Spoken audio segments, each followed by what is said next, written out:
कांग्रेस के जितने भी नेता हैं, अब कुमारी शैलजा अध्यक्ष बनी है हरियाणा प्रदेश कांग्रेस की, वो ये कहती हैं कि खट्टर जी बात करते हैं 370 की, कभी बात करते हैं हरियाणा में एनआरसी लागू करने की, और असली बातें नहीं बताते। देखिए, अब असली बातें वही हैं जो उनके मुंह में हैं, या असली बातें इतनी सारी हैं जिनको वो समझते ही नहीं। 370 की बात, देश सौभाग्य मानता हूं मैं इस प्रदेश का, देश का, जनता का, एक हमको ऐसा नेतृत्व मिला जिन्होंने 70 साल पुरानी ये जो देश आज़ाद हुआ तब से एक डिमांड हमारी थी कि 370 को ख़त्म करिए, जिसके कारण से कश्मीर इस देश का अभिन्न अंग नहीं बन सका। कश्मीर में आतंकवाद पनपा, उसको हम काबू नहीं कर सके। वहाँ 2 विधान, 2 प्रधान, 2 निशान, ये चलते रहे। डॉक्टर श्यामा प्रसाद मुखर्जी के आंदोलन के कारण से, उनकी शहादत के कारण से एक चीज़ हम मनवा पाए कि 2 प्रधान नहीं होंगे, एक ही प्रधान होगा। लेकिन 2 निशान और 2 विधान आज भी थे वहाँ। हमारे देश का पार्लियामेंट का कोई कानून वहाँ लागू नहीं हो सकता था जब तक उनकी विधानसभा उसको लागू ना करे। अब ये सारी चीज़ें करते करते समय बदला। प्रधानमंत्री नरेंद्र मोदी जी, अमित शाह जी गृह मंत्री, भारतीय जनता पार्टी की सरकार 370 को हटा दिया। ये कांग्रेस के लोग चिपके रहे कि नहीं 370 रहना चाहिए, 370 रहना चाहिए। जिस दिन हटाया, भूपेंद्र सिंह हुड्डा का बहुत बड़ा बयान कि मैं सहमत हूं कि 370 हटना चाहिए। अरे आज तक सोए हुए थे क्या? आज जब हट गया या उसका प्रभाव समाप्त हो गया, आज आप कहते हो बहती गंगा में मैं भी हाथ धो लूं, क्योंकि जनता तो इस हक में है कि 370 हटना चाहिए। अब ये विषय क्या उनके लिए विषय नहीं है? आज भी वो कहला दें, अब तो मुख्य धारा में आ गए भूपेंद्र सिंह हुड्डा, पहले उस समय तो नहीं थे। उस समय तो हो सकता है उन्होंने अपना दबाव बनाने के लिए कह दिया हो। आज वो मुख्य धारा में आ गए हैं। आज जरा कांग्रेस के नेतृत्व को कहें कि हम सहमत हैं कि 370 खत्म पहले होनी चाहिए थी, आज भी खत्म होगी, तुम स्वागत करते हैं, वो कह दे। मैं कहूँगा ये विषय नहीं है। दूसरा विषय आपने कहा एनआरसी का। एनआरसी, ये मुद्दा भी मैंने नहीं उठाया। बहुत सहज संपर्क अभियान में मैं, हमारे मित्र हैं, जज हैं, रिटायर्ड जज हैं, उनको मिलने के लिए गया था। मीडिया ने पूछा कि आप इनके साथ मिलने के लिए आए हो, क्या बात हुई है?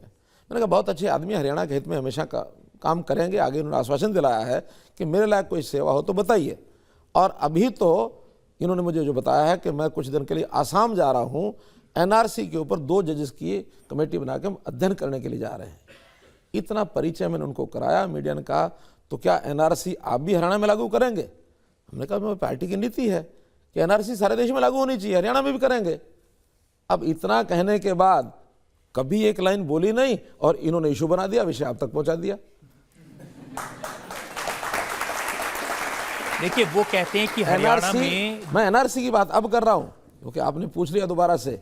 उस समय मीडिया के आदमी ने पूछा था, आज भी आप पूछ रहे हैं, मैं फिर बता रहा हूं। कह रहे हैं कि शरारत मीडिया की है? नहीं, शरारत तो उनकी है। वो सहज भाव से उन्होंने पूछ लिया। वो क्या कहते हैं? वो कहते हैं हरियाणा में सबसे बड़ा सवाल है बेरोजगारी का। उन्होंने नारा दिया, प्रदेश में बेरोजगारी 29% पार, न बेरोजगारी भत्ता, न रोटी, न रोजगार। इनके समय में आज की तरह जो पारदर्शी व्यवस्था हमने बनाई है सिस्टम्स की, बिल्कुल नहीं थी। कोई भी सरकार काम करती थी तो सरकार और उस व्यक्ति का जिसका काम होता था उसके बीच में एक व्यक्ति होता था, सफ़ेद कुर्ते पजामे पहन के मांड लगा के चलता था, और वो कहता था मैं आपका काम करा के देता हूँ, जिसको कहते हैं एजेंट, कमीशन, दलाली, बिचौलिया। हमने आने के बाद सारे सिस्टम सुधार दिए, और सिस्टम सुधारने के बाद इन सब बिचौलियों के सफ़ेद कुर्ते पजामे खूंटी पर टंगवा दिए। अब चूंकि वो सब बेरोजगार हो गए, जब सब बेरोजगार हो गए तो वो अपने नेताओं को जा कहते बेरोजगार हो गए हम तो। उनके दिमाग में फतूर घुस गया, बेरोजगारी बेरोजगारी बेरोजगारी बेरोजगारी। अब इन्होंने शुरू किया शरारतें। 2017 तक तो उनको आभास नहीं था। CMIE, जिसकी ये रिपोर्ट 28 की बता रहे हैं, CMIE के जो हेड हैं उनका नाम है मिस्टर अजय शाह। और अजय शाह कौन है? 6 महीने पहले, 5 महीने पहले जब लोकसभा के चुनाव हुए, उस लोकसभा के चुनाव में जो मैनिफेस्टो कमेटी थी सेंट्रल ऑल इंडिया कांग्रेस की, उसके ये मेंबर थे, उसके मेंबर थे। और उसके नाते से जो उस मेंबर का यानी उस मैनिफेस्टो कमेटी का मेंबर होगा और वो किसी मैगजीन को या किसी संस्था को हेड करेगा, उसका टारगेट क्या है? उसका टारगेट इस समय चूंकि चुनाव हरियाणा में और महाराष्ट्र में है, आज वो हरियाणा में और महाराष्ट्र में तो बेरोजगारी दिखा रहे हैं, बाकी देश के किसी प्रांत में नहीं दिखा रहे। अगर ये बेरोजगारी हरियाणा में इतनी होती तो हमको कम से कम पता होता। हमारे यहाँ इस प्रकार की बेरोजगारी कहीं नहीं है। नहीं, क्या ये सच नहीं है कि बहुत सारी इंडस्ट्रीज रेवाड़ी में, मानेसर में, फरीदाबाद में, सोनीपत में बंद हो रही हैं?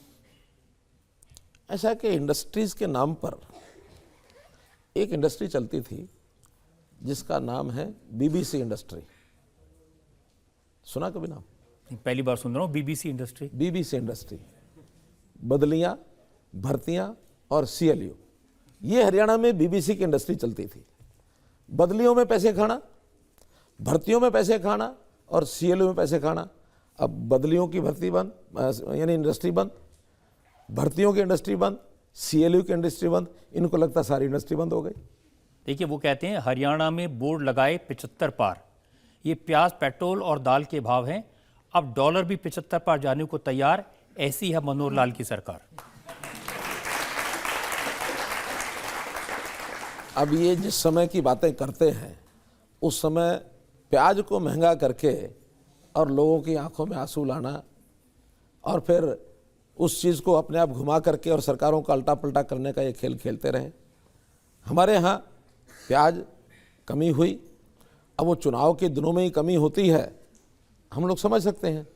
प्याज तो हर साल पैदा होता है, हर साल हम खाते हैं, लेकिन चुनाव आते हैं उससे 2 महीने पहले महंगे हो जाते हैं। अब उसमें सरकार का कितना रोल होता है ये आपको भी समझ है, हमको भी समझ है, लेकिन फिर भी हमारे पास जो गोदामों में प्याज है उसको हमने राशन डिपो पर देना शुरू कर दिया। हमने उसको 28 से 29 रुपये का रेट लगा करके और ये कहा कि हर डिपो के ऊपर परिवार को ये प्याज मिलेगा। अपना सप्ताह में जाइए, एक बार प्याज लेके आइए। आज हरियाणा में कहीं कोई प्याज की समस्या नहीं है, सबको सरकारी डिपो पर प्याज मिल रहा है। मैं जनता में से लोग जो सवाल पूछना चाहते हैं। जी हाँ सर, आपने ये स्टेटमेंट दिया कि जिन भी लड़कियों के साथ जिनकी एज 12 से कम है, यदि उनके साथ रेप अटेम्प्ट होता है तो उस पर मृत्युदंड का प्रावधान है। तो सर, आपको ये नहीं लगता कि क्राइम जब एक है तो सज़ा भी सबको एक ही मिलनी चाहिए? सर, आपको ये नहीं लगता कि आर्टिकल 14 राइट टू इक्वालिटी का ये वायलेशन है और हर लड़की जिसके साथ भी ये क्राइम होता है उसको सख्त से सख्त सज़ा मिलनी चाहिए?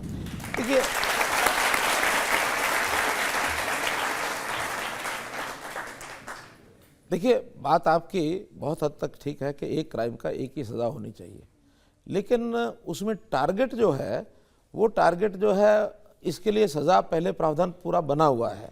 उस प्रावधान में कोई ढिलाई नहीं बरती है।